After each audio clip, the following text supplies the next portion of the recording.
Hi, everyone. It's great to see such a lively, energetic audience. Really appreciate you coming out for the program tonight. My name is Karen Tucker, and I'm CEO at the Churchill Club. We have a very interesting discussion in store for us this evening about opportunities for applications, technology, and investment in AI startups. We have with us Adam Cheyer from Viv, Nigel Duffy from Sentient, Kevin Kinnison from Twitter, Lauri Saft from IBM, Norman Winarsky from SRI Ventures, and of course our moderator Jack Clark from Bloomberg. Before we start with the speakers, some thanks are in order. Wanted to give a shout out to Peter Lowe of Zeno and Paul Jarrett of Sentient, and also Jack Clark, all of whom were very instrumental in helping us to build this program. So thank you very much for that.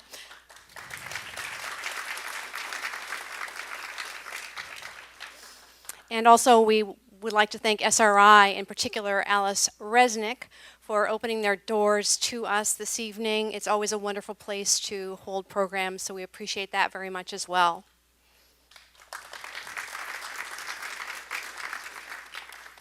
If you would like to get to know the Churchill Club better, we encourage you to do so. Our mission and obsession really is to encourage innovation, economic growth, and societal benefit, and we curate up to 40 programs, between 30 and 40 typically in any given year. Next up, 2 breakfast programs. First on August 28 with BlackBerry CEO John Chen in conversation with Rich Karlgaard. And then after that, it is Giovanni Bucciarelli, the Data Privacy and Information Chief of the European Union, on September 15, and you may know that they are undergoing a complete rewrite of legislation for the first time in 20 years. Anybody who does business in the EU will be affected. And then on September 24, please join us for the Churchills, which is a special annual program. This happens to be the 5th annual, and 2 of the segments that evening will be speakers Andy Grove, the legendary former CEO of Intel, in conversation with Ben Horowitz, and Ed Catmull, the head of Pixar Animation Studios, will be there as well. You can get the details at churchillclub.org. Now, if you tweet tonight, please use the hashtag Churchill Club, and you will find other Twitter codes in your printed programs. So it's time now to call up our speakers and get the conversation started. Please join us on the stage and give a warm Churchill Club welcome.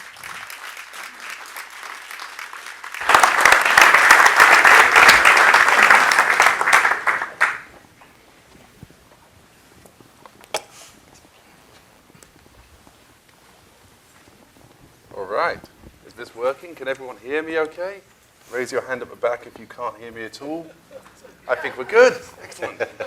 We have a stupendously exciting panel tonight, and as your resident journalist / cat herder, I will try and let us navigate our way through it. So just to start with, I'm going to ask each of the panelists to give a very short introduction about their background and what they feel they can bring to this conversation we're trying to have today. So I'll start with Adam. Can you tell us a bit about your background and what you can add here? Sure. So I worked here in these hallowed halls for more than 10 years at SRI as a researcher and then a program director. I then helped start a few companies, some of them AI startups, so hopefully that's relevant to this topic. One of them, with many of the people in the room, called Siri, which sold to Apple. And I worked at Apple for several years to launch the iPhone version.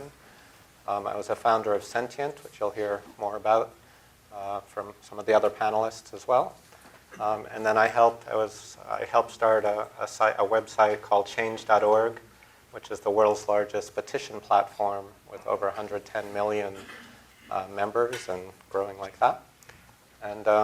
And now I have a new AI startup called Viv Labs, still relatively in stealth, not pre-launch, but doing some exciting work. Great. Nigel? So I'm Nigel. So my background is computer science and math. I mastered math and PhD in machine learning, originally machine learning theory.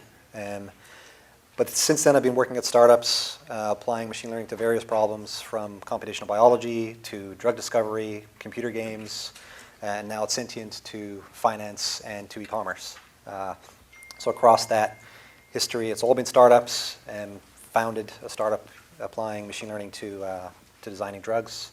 And now at Sentient, we're building essentially this very large platform to scale AI beyond what's done elsewhere. Great.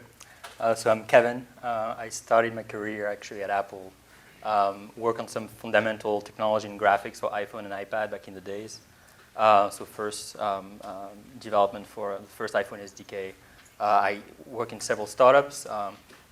I joined Coolaris, which was my first startup where I did some immersive ad framework that got sold to Imobi. And then I co-founded a startup named Everpix, which is a consumer photo startup, which I believe was one of the first consumer startups that used deep learning and machine learning to curate large photo collections and to help people organize and surface the content that matters to them at massive scale.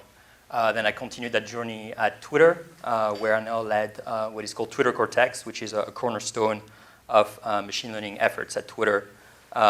Twitter Cortex got basically accelerated through two acquisitions. One a year ago from Madbits, which brought a team of applied deep learner and the Torch ecosystem to Twitter. More recently, Wet Lab, which essentially relevant to this topic is a framework for automizing the selection of models and complex model of deep learning system, essentially removing the need of machine learning experts, which actually are hard to come by these days. So to have a system that automate that is quite useful, in particular for us with the massive scale and real-timeness of Twitter content. So I now manage this team and also still write some code. Great. Hi, I'm Lauri Saft. I'm part of the IBM Watson team, so I bring a completely different perspective here, which is really about how we've taken this technology and decomposed it into pieces so that we can give it to entrepreneurs and startup companies and allow them to build businesses or enhance their applications on top of it. So some of the things we'll talk about tonight is just what companies are doing today with the Watson technology, what we've done out of our research lab. So I am representing a group of people over 30 years of research in cognitive sciences, and we get a chance to take everything out of those labs and hand it over to startup companies. So we'll talk about what people are doing and ultimately the kind of businesses that are coming out of this. I'm Norman Winarsky. Started life as a PhD in mathematics, University of Chicago.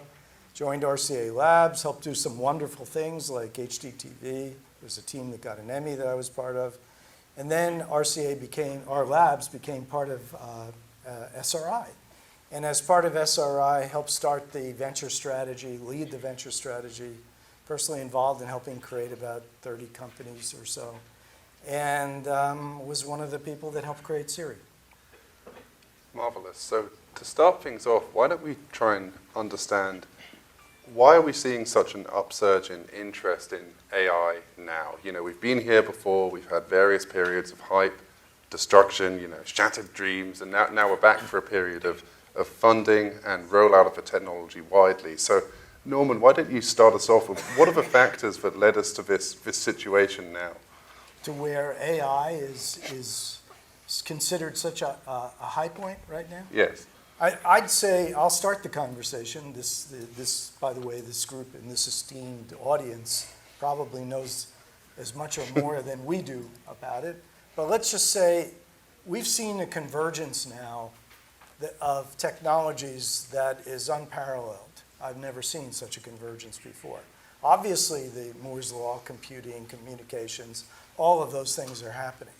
But what's also happening is massive data.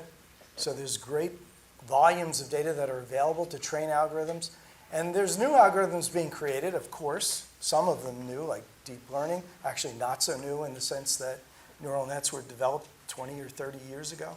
But the massive ability to use this data, the computing, the massive distributed processing and storage has enabled this kind of breakthroughs. And they're real breakthroughs today. So that's led us to, cheap computation and vast amounts of data. That's allowed us to develop new services. Adam, Nigel, Kevin, all three of you are working at different aspects of this. Can you describe briefly how your AI business is possible today? and what startups can learn from the types of technologies that you've taken advantage of and how they can apply that to other industries. Adam, why don't you kick off? Okay, so I think there's a number of innovations going on in AI today. Deep learning, I'm sure we're going to hear a lot about this, especially from some of the other panelists, has gotten a lot of press and justifiably so. There have been some real breakthroughs and achievements in certain areas, like image recognition, speech recognition, et cetera.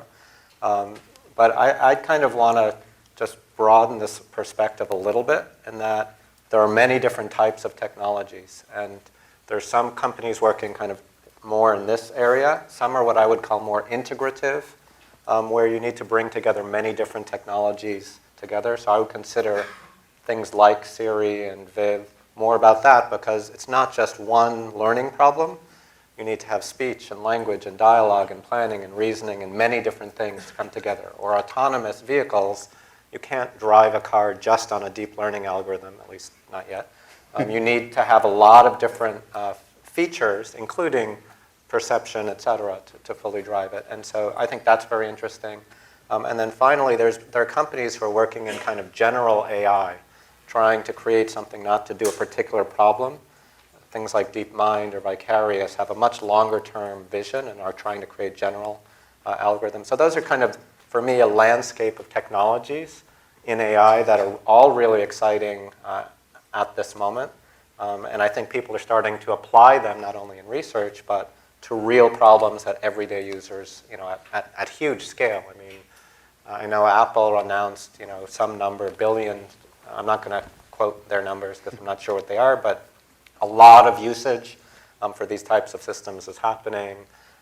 Cars, autonomous vehicles are going mainstream, image recognition, et cetera. It's now really affecting a lot of people, so which is a great opportunity. And this is something that Sentient has. Sentient has, systems that run on millions of computer cores at once. That's something that would have been profoundly difficult years ago. What are the kinds of applications that not only you can do with that, but you can imagine startups doing with access to arbitrarily large pools of computers around the world? Yeah, I mean, I think what happens is when you relax the computational constraint on the problem, you can think about it in different ways, right? So if you assume you have access to infinite compute, you can not solve the cartoon version of the problem, right? You can solve the real version of the problem. And so you don't have to create these abstractions that potentially, move you away from the real problem in order just to make it tractable. So in the context of what we do, for example, in trading, we can try to solve the problem directly, maximize return, minimize risk. In the context of my prior work on drug discovery, where we took a similar philosophy, we could expend multiple minutes per molecule and do really expensive computations per molecule to generate the inputs for the machine learning. And I think, it's not just in terms of the compute, but it's in terms of there's other things that are going on in the community and the ecosystem that allow people to think about problems differently. And so, I think a lot of startups now, when they look at the problem they're trying to solve, think, how can I use data to change the way that's tackled? And so I think there's a lot of things that are happening in the ecosystem as well. Lauri, at IBM, you must run into companies every day or every week which have a new idea about ways that they can apply some kind of AI service to a specific business area. What are some of the industries you're seeing which are having a new entrance of companies into them looking to do something with AI? Yeah, it was one of the fascinating things that happened to us when we launched the piece of the ecosystem. And I know this word is thrown around quite a bit, and nobody quite knows what it means, right? How do all these things come together that are complementary?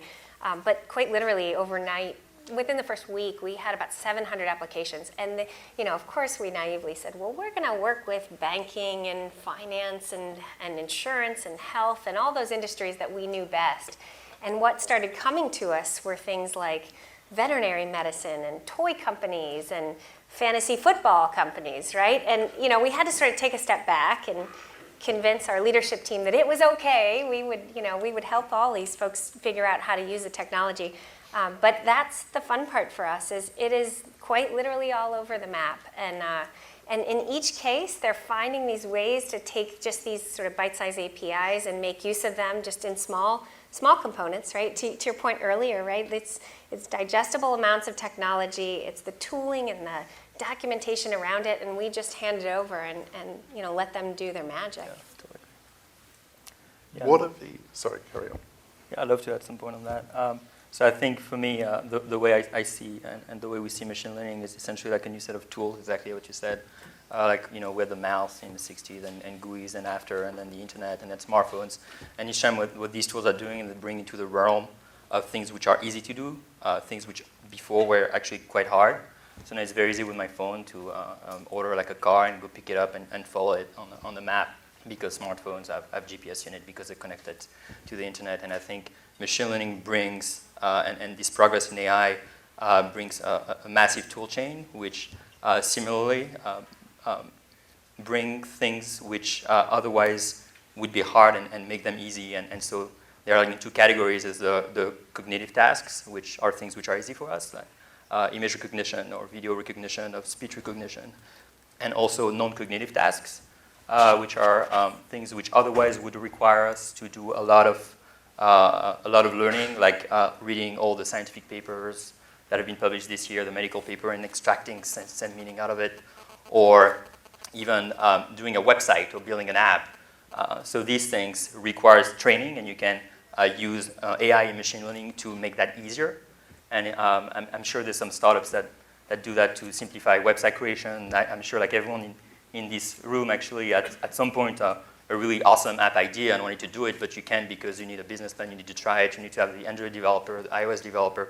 So if you can actually make this sort of process of creation way more automated, so you can iterate quickly, it really brings a new set of possibilities.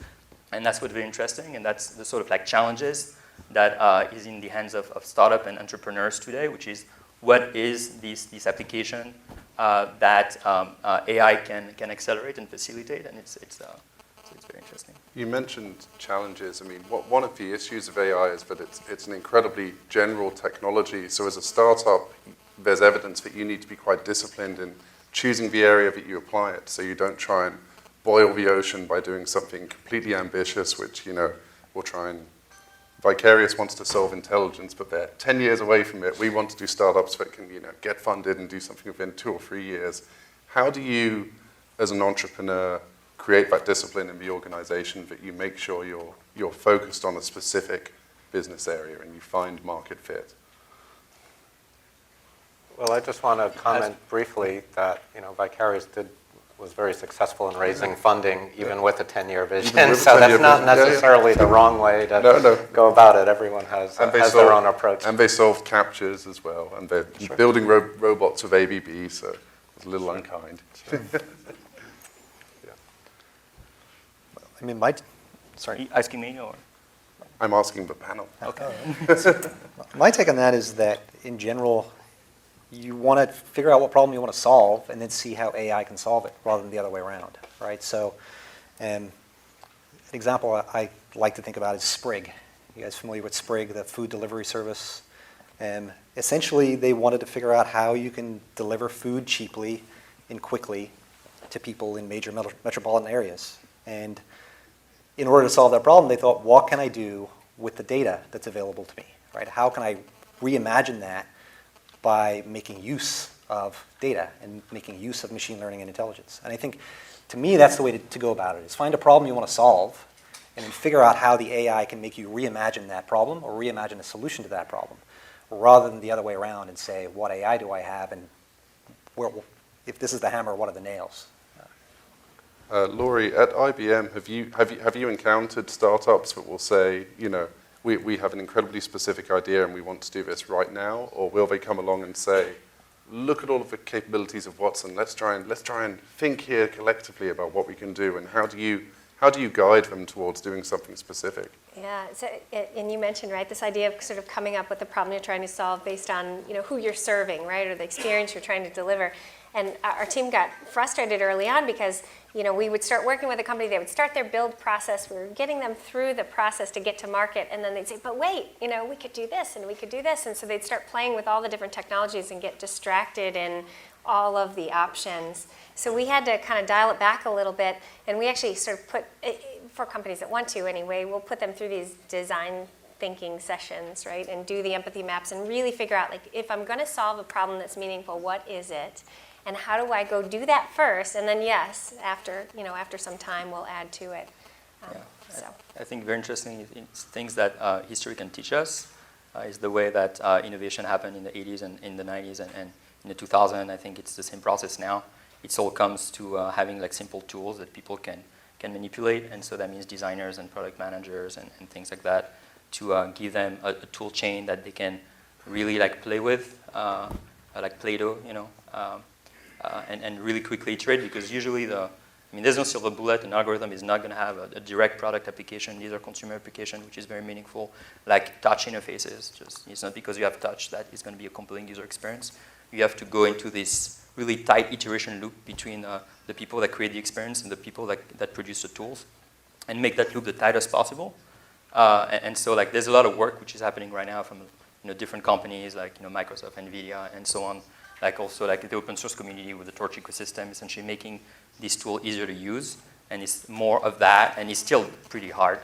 But we got to get to a state where you have an AI problem, you have a machine learning problem, and it's as easy as dragging something on your screen to actually get something that is usable and that allow you to apply it to your app or problem. And usually like the first sort of model that you're going to get is going to be completely useless. It's not going to work for like many reasons, because the problem space is really weird because the algorithm doesn't work in that. But it's having this tool and having gazillion other tools, like thousands of the tools, hundreds of the tools, and putting them all together, which will create a very compelling product. You mentioned, problems. I mean, one of the issues with AI, again, is that it's coming up with a prediction about the world, or an idea about the world, a perception about the world, and this is all generative and emergent. So as you're prototyping an AI product or an AI startup, how do you protect against a public issue? Recently, Google rolled out an app called Google Photos that would automatically tag photos, and it had this tendency where when it saw a photo of a jungle gym, it would tag it with Auschwitz, which is obviously not the intention of Google at all. It's a flaw in the training set, and it's a huge sort of PR nightmare for it. When you're working with this technology, how do you stop it getting to that stage where it comes up with an emergent answer that is, perhaps offensive to people or just flat out wrong? So let me try and help, first of all. At SRI, we probably see 1,000 or more projects a year, many of them breakthroughs. And AI breakthroughs are a good example. And what we mean by breakthroughs, at least differentiated technology that can be more than an evolutionary improvement in something. And then you have markets. Out of those thousands of projects over years, you probably will create 3 or 4 ventures a year, because we'll only create ones that have great market opportunity. True market pain point. True market problems that a solution will have a differentiated and scalable impact in the world.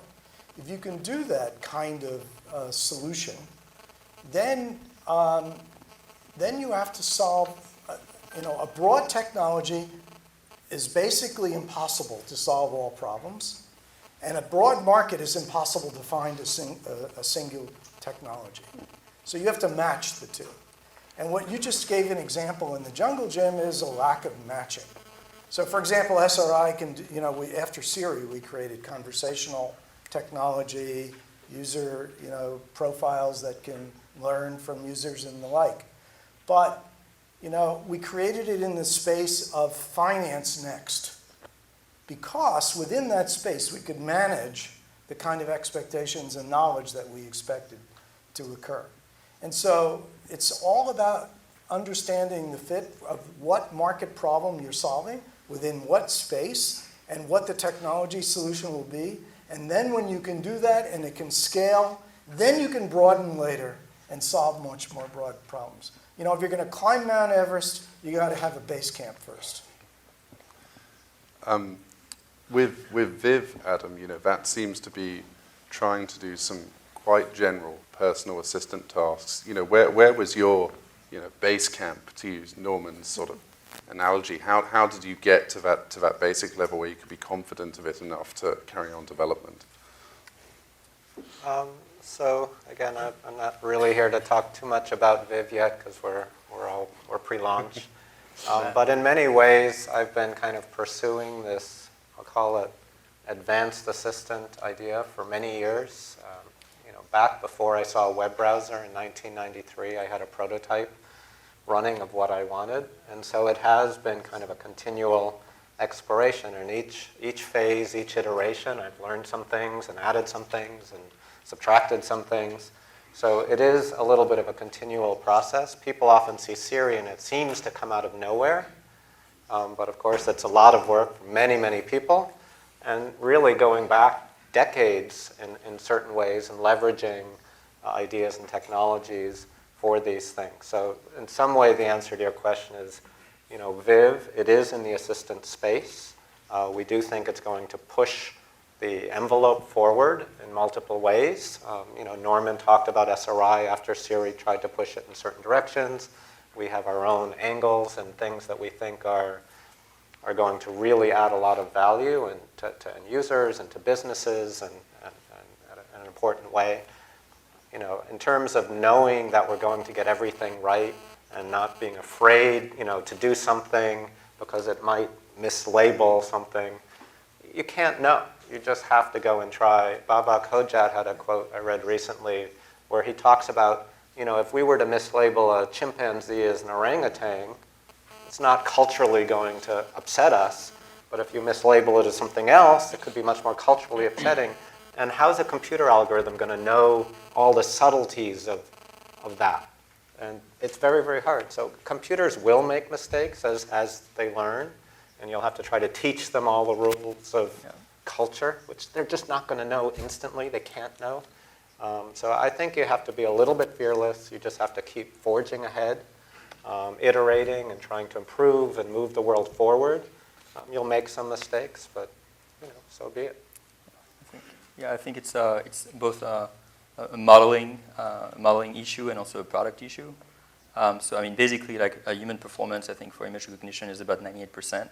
So if you have an algorithm which is 99.99% accurate on Twitter scale, for instance, so hundreds of millions of billions of images, well, that's still going to be tens of thousands of mistakes per day. So, I mean, there always be mistakes. So, what's very important there is to be able to really quickly grab these mistakes and correct them very quickly. I mean, everyone can do mistakes, I guess, also algorithm and computers. And then it's also on the product side is how we present the algorithm. Maybe there's a tendency to imagine, and that's also, I think, the topic of this panel, that we have this sort of like all-powerful magic AI, like very, around the block, and it's not the case. I mean, it's still pretty dumb. And so it's not, Terminator robots or things like that, but more like, 2 weeks old toddlers. And they do make stupid mistakes. Very, very, very embarrassing.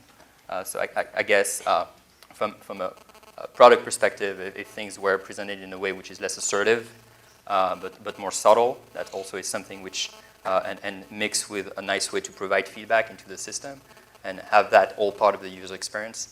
That's a way that you can have actually like smart systems that teach and correct themselves in a way which is not, politically incorrect or embarrassing or scandalous. So let me add a little bit. I was talking to Bill Mark this morning, the president of Computer Science Division. He calls it the superhuman fallacy. That somehow when you're talking to AI, you expect it to understand and recognize what people are saying accurately. It just isn't true. You don't even expect it when you're talking to other people. It has to be through the context of the conversation, their history, what the subject was about. So I think the key to this is to break through the superhuman fallacy. That Google does it. When you get a search of a million results, you don't complain, right? And it doesn't matter if some of them are ugly results, but you get on the first page usually what you like. And that's the kind of thing AI will do. And I can't imagine it'll ever be perfectly accurate. So some of it seems to be that startups are going to need to design products or systems that shape people's expectations so they don't expect it to be to be an oracle. They don't expect it to be an all-purpose thing. We saw this with the launch of Siri, where people immediately went from talking about movies and calendars There's to still asking people, it. every day I come across people who say Siri doesn't do for me what it wants. You know? But that's because they're saying, what is the meaning of life? Or, Yeah. like, how do I deal with this persistent plaque problem on my back tooth? Yeah. Siri can't necessarily help you there. How many of the technologies today are available in sort of an open source or free format that would allow a startup to, assemble an AI product and then find market fit, versus how many need to be developed by the companies themselves? I'll take a stab at that first, at least the way that we're doing it for now. You have a which is slight bias. Yeah. Well, But please. A slight bias. This is how we've done it. I mean, you guys may be treating it differently, but we've just kind of opened it up on a platform. We've created this little playground on the side called Bluemix, and we let developers come in and have at it at their own free will. The code is there, their ability to adapt it is there. So we sort of created a playground environment for folks to come get it. And then ultimately, if you want to use it and get your own version of kind of a baby Watson, right, a newborn child, then there's a different process we ultimately would take a company through. But our philosophy on this is we're going to take it right out of research. We're going to put it on the platform. It will not be perfect. It never is, right? But we give a chance for those startups to give us a ton of feedback as soon as they're using it in the early days, and then we go back, take it back into the lab and fix it up. And are you finding that any of these startups are having to, try and extend the services that they're provisioning from you, or are there businesses today that run sort of entirely on this off-the-shelf component that have created a successful business partially based on that? Yeah, I mean, it's interesting, right? Because there are some that they want to go back and kind of perfect it, but there have been companies in a 2-3 week sprint have launched these businesses off the top of these. Now, again, they're using technologies from a lot of our companies here, so it's not just the Watson capability, but it's been interesting to watch how fast some of them can spin up, and then they go get Kickstarter funding and they're off. So I think we touched on it earlier, but medical is one of the areas that we're starting to see a lot of innovation, and a lot of startups are forming. There's one called Analytic. IBM recently acquired a medical imagery company. That's obviously an industry primed for AI startups. Are there any other industries the panel has sort of been thinking about that looks to be ready for a kind of intelligence explosion?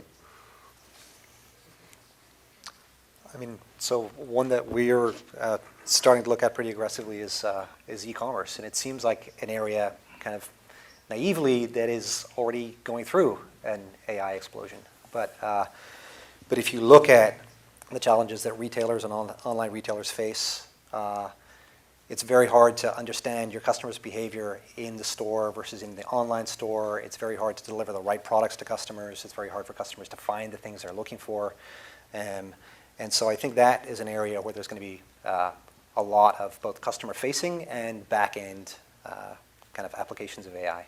Mm-hmm. We were talking about this earlier, but I think, education, just disrupting every sense of sort of that spectrum from the moment you're choosing schools to, how that child is interacting and just sort of having a cognitive tutor in their education experience. I think there's so many points along that spectrum that we can try to change the model and use these tools in interesting ways for our kids, for the parents, and for everybody else involved. I would just add, I think we're at Viv, we're taking a similar kind of approach to Watson, which is we do want to open this up to developers. We really see, if you think of the iPhone, when it first came out, it was a beautiful, iconic experience. Mm-hmm. It had 8 wonderful apps on it, all developed by Apple. And it was great. And a year later, they opened up the App Store, and that's when the mobile world was transformed. Because every business in the world, or most businesses in the world who had a website to sell as a channel to sell their services, now had the ability to create iconic experiences on this completely new thing, this new platform. And every industry was transformed. I think education and medical and health, everything has apps, and they're using this in a completely general way. So I do think there are some industries, like, say, medical, that are going to have a lot of data, and certain AI technologies will be very relevant there.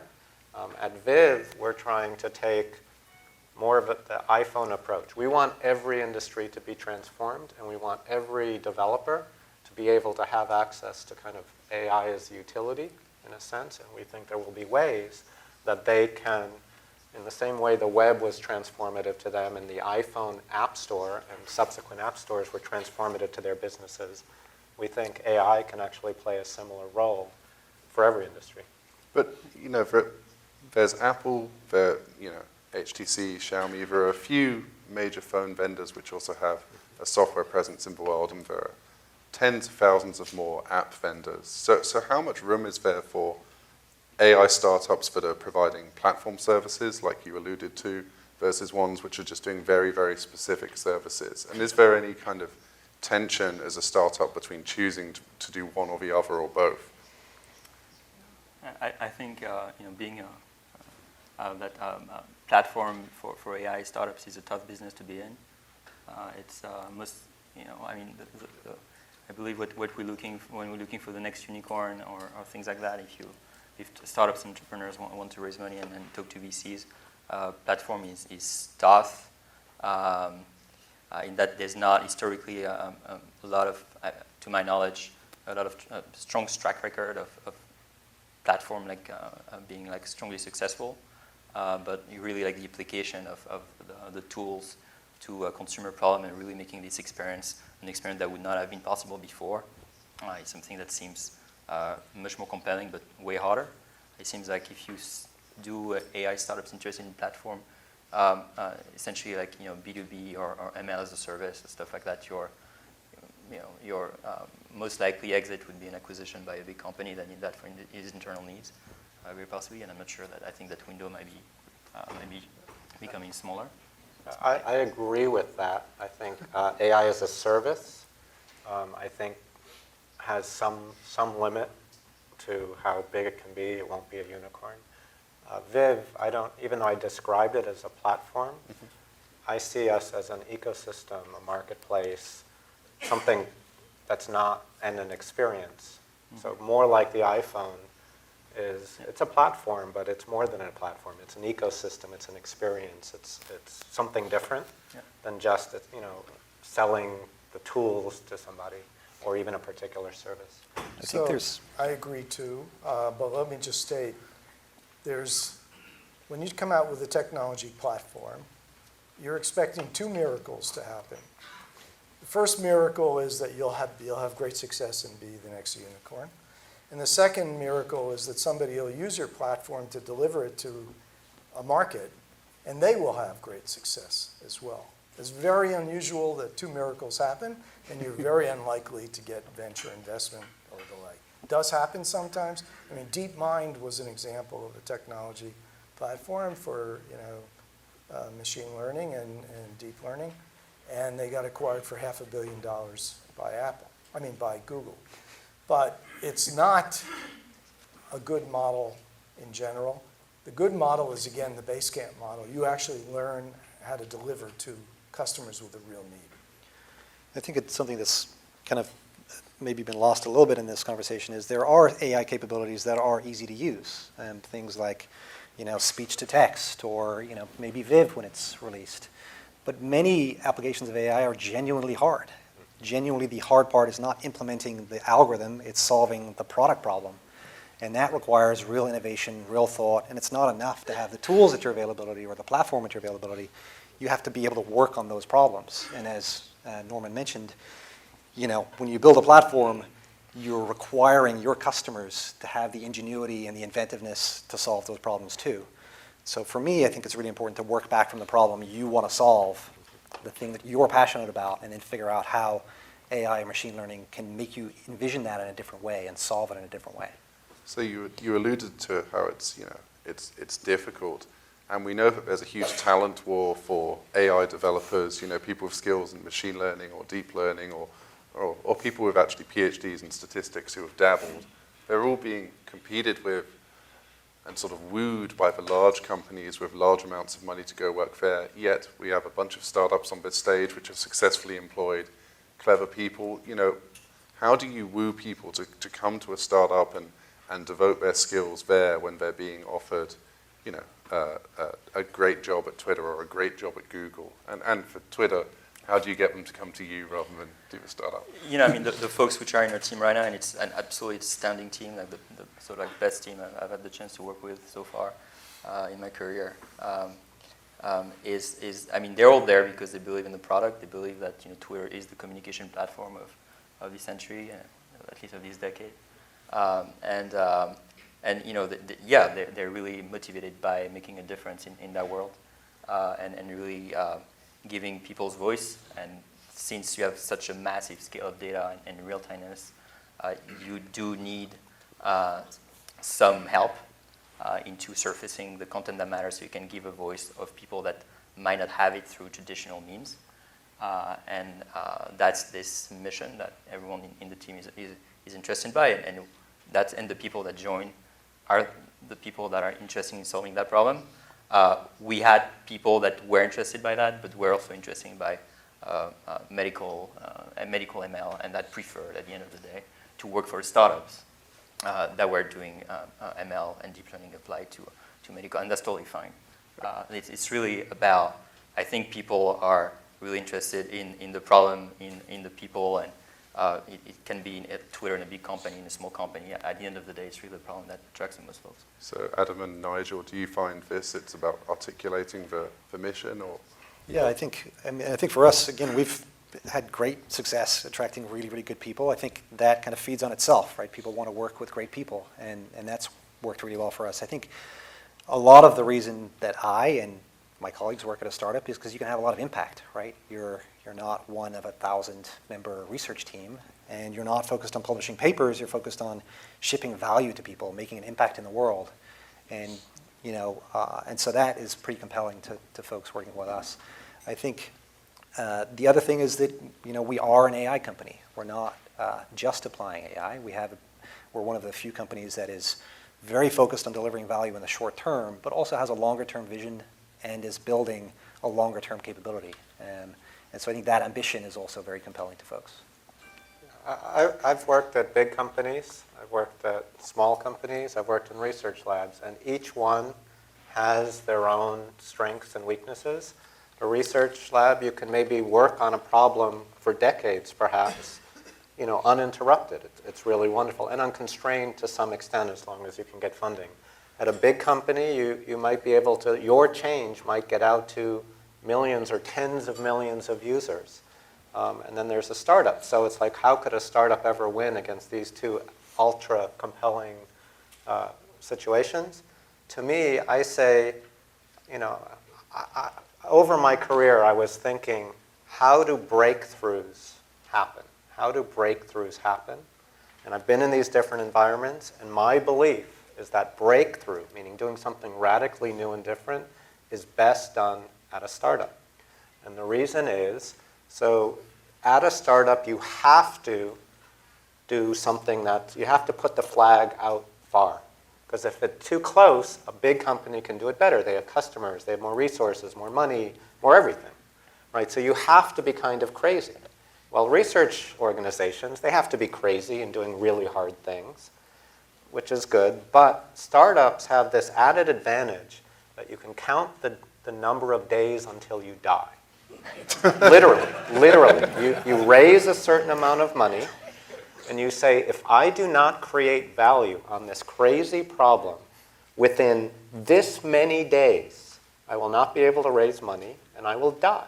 And there's this unique focus and this combination of, you have to have absolute ambition, and you have the unique focus of knowing you're going to die unless you succeed.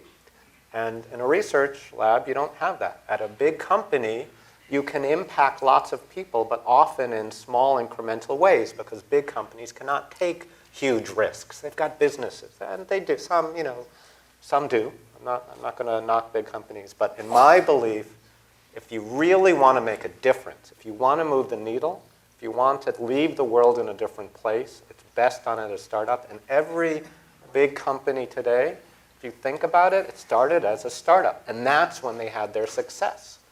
They've done, once they're big, they've done a couple interesting things since then, but what really?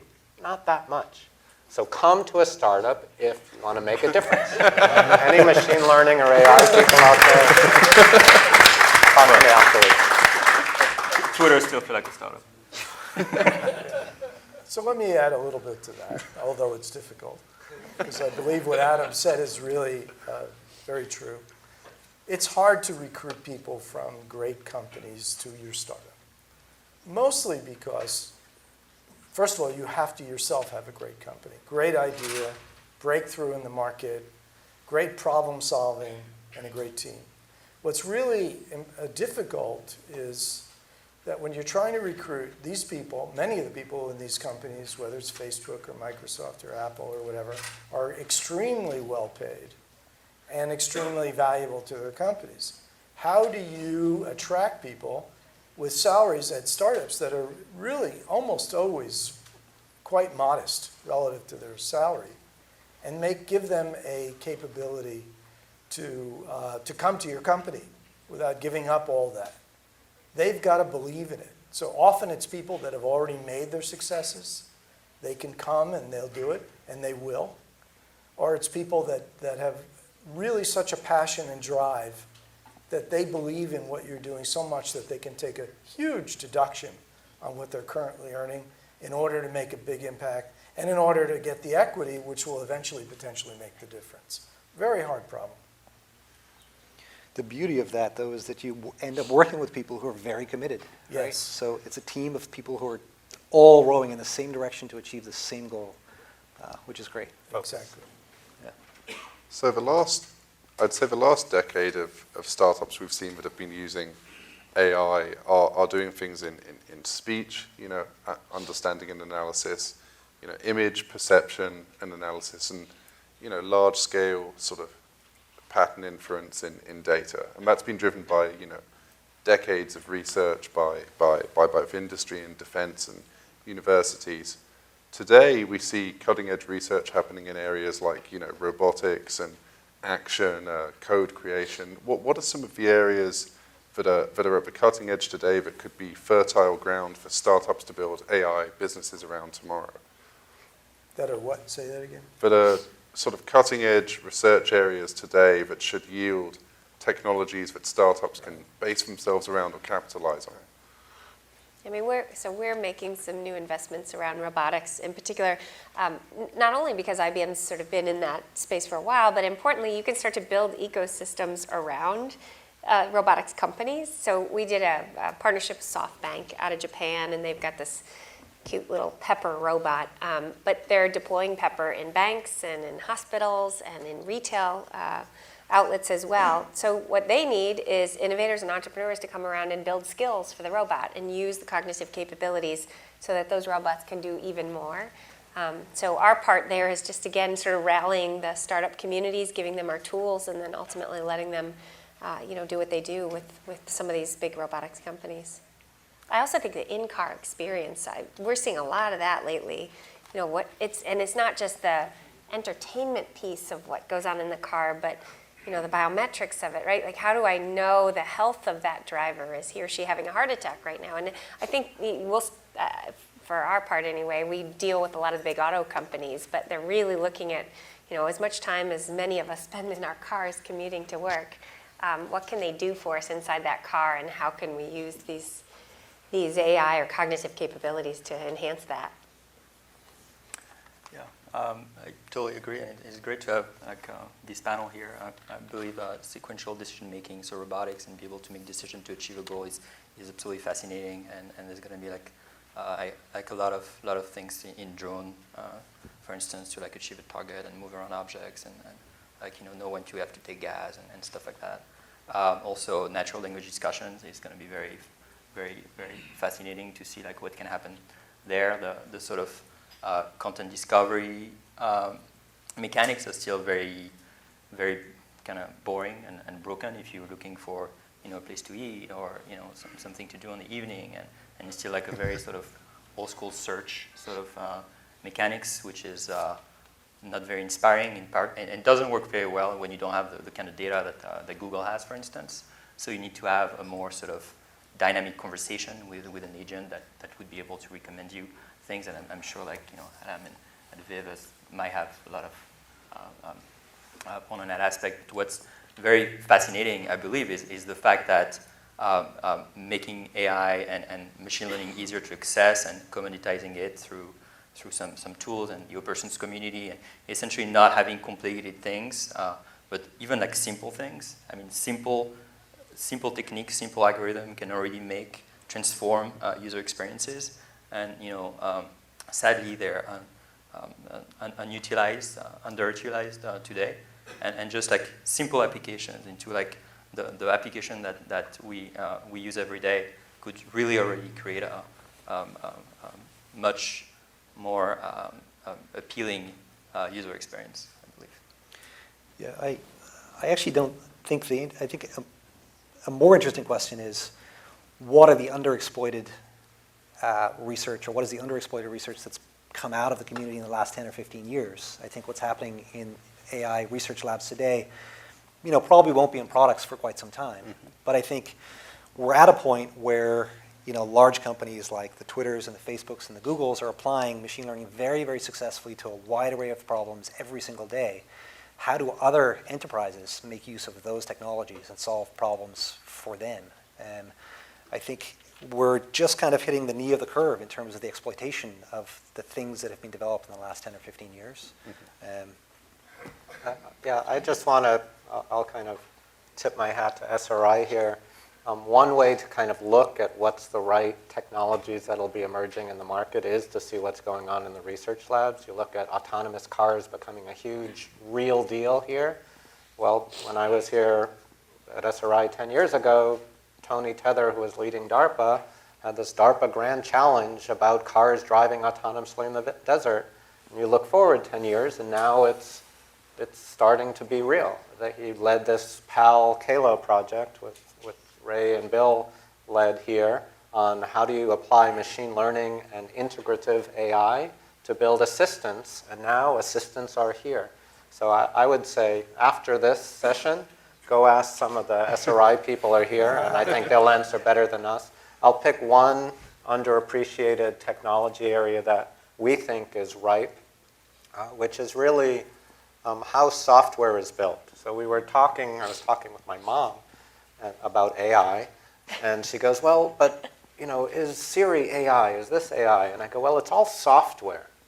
And at some level, even though we have technologies, machine learning and speech recognition and kind of component pieces, a lot of what we build is held together by handwritten software. And that has not changed much in forever. We're all computer people, and we haven't changed the way we build our own software and tools, really, although some advances.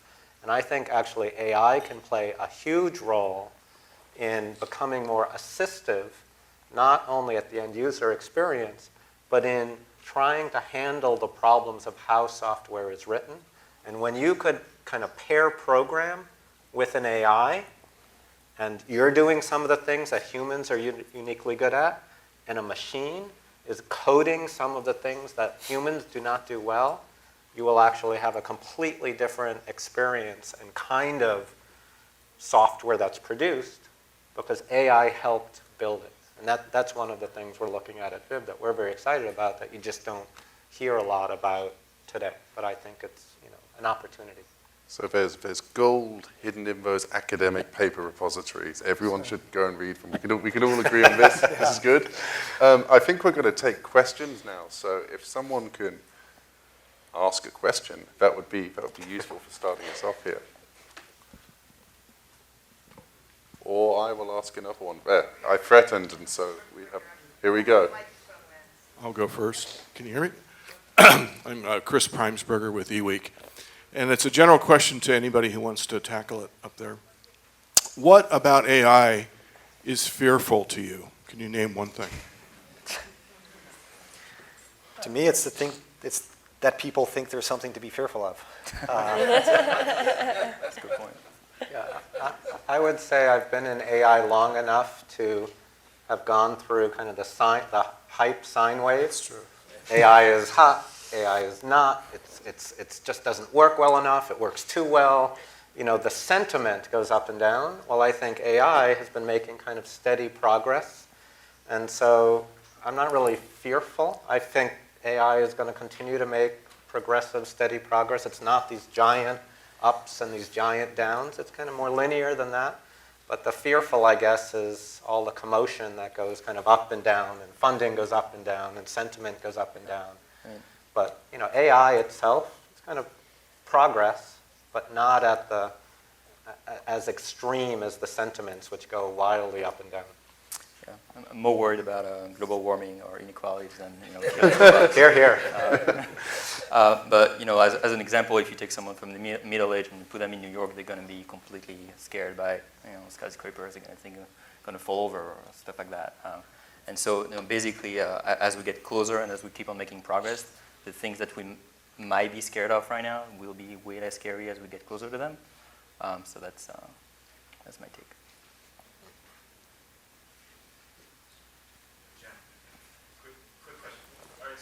Oh, wait, I believe we need a microphone, otherwise others won't be able to hear you. That's okay, I'm lost. So to Adam's progress is being made, and I want to repeat the question, I guess. Have you thought through the end game, right? Let's take progress to the end and say that a superintelligence exists. How do you think we coexist with that? How do we coexist with a computer god, was the question. Does anyone want to take that? Hopefully peaceful. Point doesn't answer this question. Let's just abstract away from that. Just consider humans and a superintelligence together. What's that? Can you repeat what he said? It's how do we coexist with a human and a computer superintelligence? Should that be the kind of logical end game of AI development? So my answer to this is, it is a really, true question to think about, and I think real problematic one, but it's kind of hypothetical. I think you could have a similar problem of what if we met aliens, there were life in the world, how do we coexist with them? And I think there probably is enough likelihood that there is life out in the galaxy beyond us. There's at least opportunity for it. And if you do that, you say, well, it could be super intelligent, et cetera, et cetera. But in both cases, even though I think it's a nice theoretical thinking process, it's not something I'm afraid of, because I think the chance of either of those happening, not in my lifetime, not in my son's lifetime, but before the world ends or something like that, or the sun implodes, it's not, it's far, far, far away from where I sit. So I like to think about it in a theoretical way, and it's kind of disturbing and worrisome, but it's not something that in a day-to-day existence that I really worry about. We'll be hit by asteroids more likely, or other things you can worry about. And certainly things like global warming have a much, much closer time frame. I think it's a little bit of a distraction. It distracts us from some of the real issues with AI and machine learning and applications today. What are the ethics and responsibilities of a system that decides whether you get credit or not, whether you're allowed to have a mortgage or not? Or what are the ethics and morals around self-driving cars that have to make these autonomous decisions to trade one downside versus another? One life potentially for another, right? Exactly. And I think those are much more kind of impending concerns that are being masked by this concern about a superintelligence, which is way, way in the future. And I think we should be having a conversation about those in the community more than we're having a conversation about, this end game.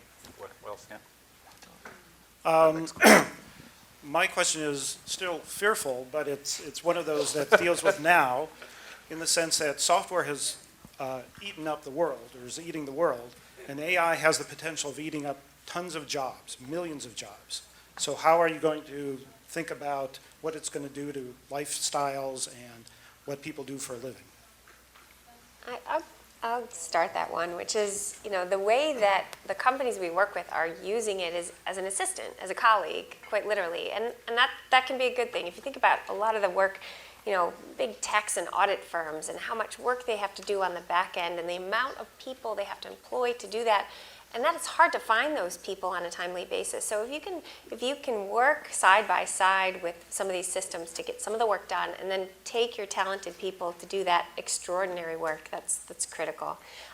There's a company here out of San Francisco called NGO, Civil Engineering Company, and I love what their CEO Uri has done with this. Is what his chief engineer had come to him and said, listen, we can't get our engineers fast enough to these disaster zones, right? If something happens in New Zealand or Japan, I can't get my guys there in time to help really change the way they think about the next buildings that they construct. So how do I harness all of this expertise of my guys in Watson? So he's our colleague, or she.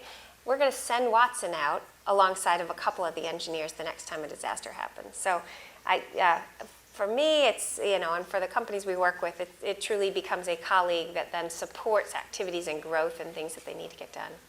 And just to add to that point, I believe the MIT economist David Autor did a study where he looks at the introduction of the electronic, ATM versus the employment of bank tellers in the US, and you had employment of bank tellers went up for about 20 years after the introduction of it, and then that recently started to stagnate and fall. At the same time, the banks started to provide way more services to consumers because they'd freed up some labor to go and develop things. So I recognize that that's a bit in the past, but I think the jury's out that this stuff leads to a net job reduction. It may lead to a creation of new stuff. I totally agree. I believe it will empower people to do more. I mean, right now there's probably like a tech divide between the people who can write software, to your fear, and the people that cannot write software.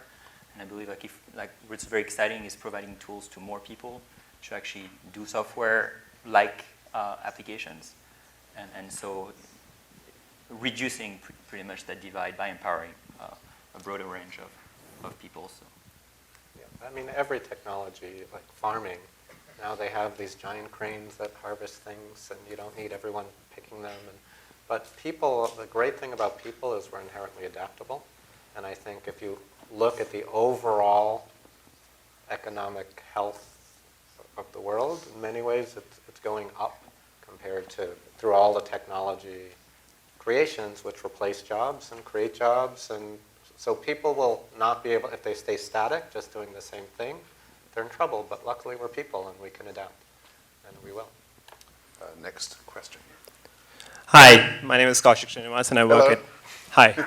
So I work for IBM Security, and question is much more in terms of how we interface with AI today. So, how do you see our lives changing in the next 2 or 3 years as end users, where we use UI in terms of mobile or whatever else it is, drones, who knows?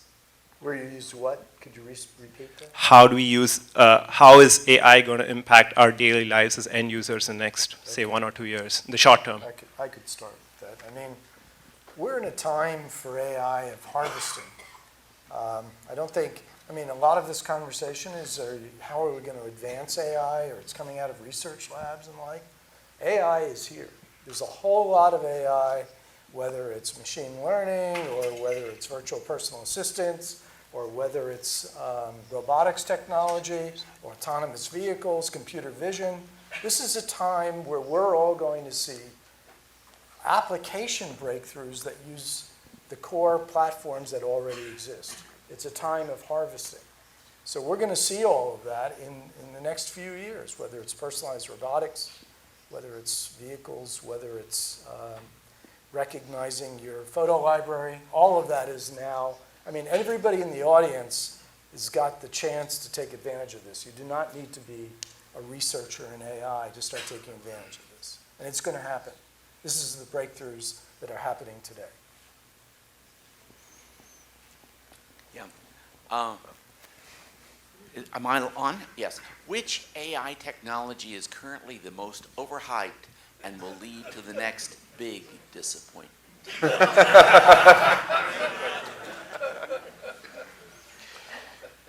Deep learning. Deep learning. Why? Yeah. Because, it's gotten to the point where deep learning is AI. And people conflate machine learning is deep learning is AI. And the kinds of expectations that people have, I think some of the fears derive from this notion that we're producing a model of the brain, and this model can now detect cats in YouTube videos, and it can dream. I think some of the breakthroughs there, or the advances, the capabilities are amazing. Some of the things that can be done now versus 5 years ago are really, really impressive. And some of the impacts it's had on speech recognition and so on are really impressive. But any idea or any belief, at least from my perspective, that we are all of a sudden, now that we can have a billion parameter deep network that we're close to the brain, is just, pretty crazy. I would agree. Well said. I know that I'm technically not allowed to do this, but I'm going to be rebellious. Are there any technologies in AI that are dramatically underhyped? Like, are there any really, really useful ones that no one talks about? Evolutionary algorithms. Yeah. So, it's a little bit of a plug for Sentient, because Sentient has the largest implementation of evolutionary algorithms anywhere. But they're a technology that, like neural networks, arose in the late 80s, early 90s, and had a lot of promise in terms of solving problems, but kind of hit a roadblock in terms of the amount of compute that was available. And now we've gotten to the point where we can put 1 million cores for several months on a single problem, and now evolutionary algorithms are at a point where they actually solve really interesting, hard problems. And the rest of the world hasn't yet woken up to that possibility. And Please wait for the microphone. For the video. Well, but She asked about examples Of of So, but- evolutionary algorithms. the question was, problems that you're solving Yeah. with evolutionary. it's for the camera. So the questions were, what are some of the problems that this can actually solve? so the way I like to think about it is it's partially to do with this bridging the gap between expertise in AI and machine learning and the problem domain. So one of the things that evolutionary algorithms is very good at is the way you frame the problem for an evolutionary algorithm is much less formalized or abstracted than it is for a statistical machine learning algorithm or a very mathematical formulation of machine learning. And so because of that, you can reduce the amount of expertise you need on the algorithm side to implement these things. You can implement them faster. And most importantly, you can implement them with higher fidelity. So when you take the problem, you don't need to abstract away maybe some very important details. So the example that we've worked a lot on is trading, and trading U.S. equities. And there's a gap between being able to predict a time series and being able to make money on the market. And that gap is important.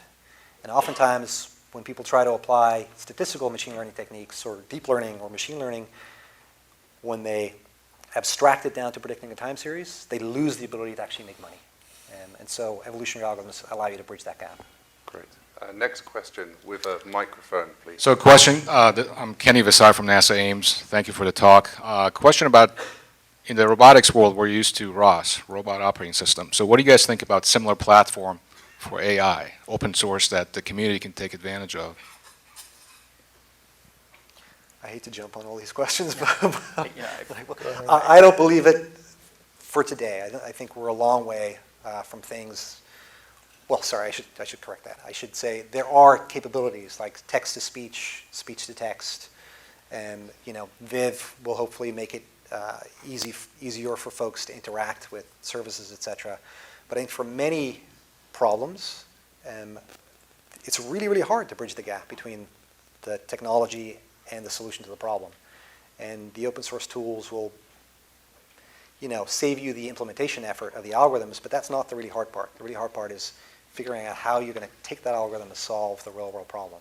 So I think it's a very, very small piece of the puzzle, in my opinion. Agreed. I believe there are already a good number of tools that actually allow you to train the most advanced model on some data. The question is exactly what is the data correspond to a problem, and how do you take that model and make a compelling user experience? So it's more like this whole sort of system that needs to be built. And I think there's a lot of actually great work, and particularly IBM and other places which try to unify this whole process going from a problem to an application, and more of that will be awesome. Hi, George Wong with Qualcomm. So far, what you guys have been talking about is really outside the human being. Have you guys thought about something kind of merging the bio and AI together? On one extreme, when you think about all the autistic people or handicapped people that really needs more intelligence, and then the other extreme is just everyday people that could work more efficiently with better intelligence and things like that. So is there any area in that? So Go ahead. I was just going to say, just kind of another plug in a way. A few of us, some of us were just at this meeting for the X Prize committee. And so the X Prize is a group who've been trying to kind of spur innovation in particular areas through the idea and publicizing of a prize that if you win, you get some money, tens of millions of dollars. And it was most famous by the kind of the SpaceX Prize that SpaceX won. They said a first privately funded ship could go up to a certain height. But now they're thinking about an X Prize in AI. I think it's sponsored by IBM Watson, and Nigel was there, and the topics that they were talking about, kind of what would be an appropriate kind of grand challenge or X Prize kind of thing, was very much in line with what you're talking about. How do you take a maybe an impaired person in some way, maybe visually or cognitively, and raise them with the help of AI up to, say, normal level performance? Could you make them go higher? Could you have a team of impaired people with an AI beating a team who's not? Could you take normal people and raise them up to superhuman performance, et cetera? So I think there is work, and I think it's not finalized or formalized, but that's kind of one area which might spur innovation very much along those direct lines. Not so much as like it has to be inserted into your brain per se, but looking at how do you get AI-human cooperation working together to give much better performance. So let me add to that, because there's a great deal going on. There was a great story in the New York Times 6 months ago or so, To Siri with Love, because an autistic child was using Siri to learn how to, and use Siri to understand and learn how to communicate in a better way. There are people with post-traumatic stress that are learning how to communicate by image and gesture recognition. There's emotion detection that's going on in the world of AI now. There's also robotic prosthesis that actuate based on algorithms that detect whether your nerves are firing, and allow people to assist their walking and learning with robot systems. This is the beginning of those kind of things that can actually be harvested today. And I know Qualcomm has been here, by the way, to look at these kind of things. Great. Next question. Tom Fremsky, Silicon Valley Watcher. Should I be concerned that I have the type of job that AI won't be able to do well while everybody else is covered and gets a day off? Should I change my job? What is your job? I report on Silicon Valley as a reporter. So are you asking? Is that an easy job to do for AI? Are you asking whether AI could write a report? No, I'm asking, should I be concerned that my job won't be automated while everybody else is covered? Everybody gets the day off. And I'm still going into work. He's still working. Maybe not the last person, but...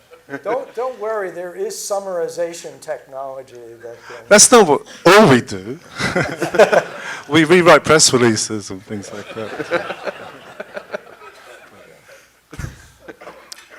Okay. But that part's easy, but there's other parts that aren't so easy, right, Jack? Well, I have my doubts some days, but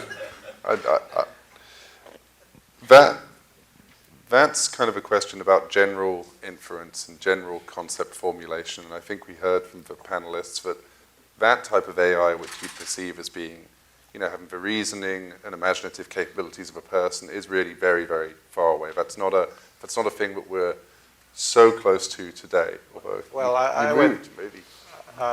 again, citing Baba Kojat, he's coming out with an article soon, and one of the things in the article, and I contributed a little, was applications of AI to more creative endeavors. So in that, I cited research work in many cases, but in AI creating music, like David Cope's Emmy. And you can go to iTunes and listen to songs by Emily Howell, which sounds like a real artist, but it's actually an AI creating those beautiful compositions autonomously in art, in humor, and even in generating news stories. Now, there are certain types of news stories, but some of them are quite good for specific areas like sports.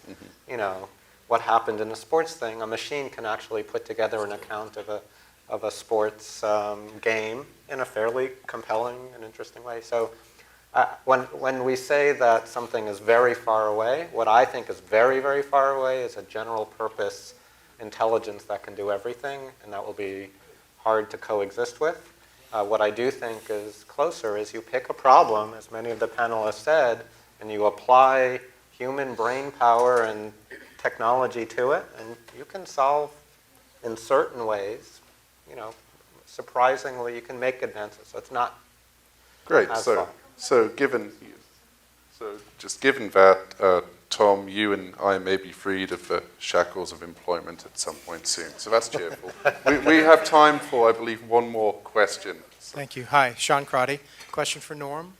Given your base camp and scale model and the thousands of companies and projects you see every year, could you give advice or speak to the discipline or a method how a startup can stay on track and not try and get too broad? I mean, what have you seen as good process in a startup to keep them focused on that problem that Nigel mentioned, for instance? Right. So the great process for this is being rigorous about finding a market problem for which you can define what sometimes is called base camp, sometimes beachhead, where you can articulate a place where that problem is important, where the technology is differentiated, clearly differentiated, and clearly disruptive in the sense that it's not an evolutionary increase in that technology to solve that market problem, and then a plan to scale that beyond what the original market space is. When you have that, you're building a true value proposition. And by the way, I don't recommend you do that after you've been funded. I don't believe in this, get started, iterate often. Unfortunately, in the world of funding, as you heard from Adam, you have a lifetime. And that lifetime had better have a clear plan. You probably have a chance to pivot maybe once before you can run out of money. So very strongly preparation and solve the 4 problems. Great market problem, real need, real pain point. Great differentiated and disruptive, hopefully, technology solution, a great team, and a great value proposition. And then you'll be a great success. Great. Well, I think that tops it off. We might have time afterwards for small, casual questions. I'd like to thank our speakers for being so forthcoming with their insights and opinions. We really appreciate it. And Jack for moderating this so well. As a small token of our appreciation, we have for you T-shirts. The Churchill Club speaker T-shirt. Please wear it in very good health. A recording of this program will be available on the Churchill Club YouTube channel within a day or so, where you will find recordings of most of our other programs as well. We hope you find that to be a useful resource. Thank you again to SRI, and you've been a wonderful audience. Thank you so much. Good night. See you next time.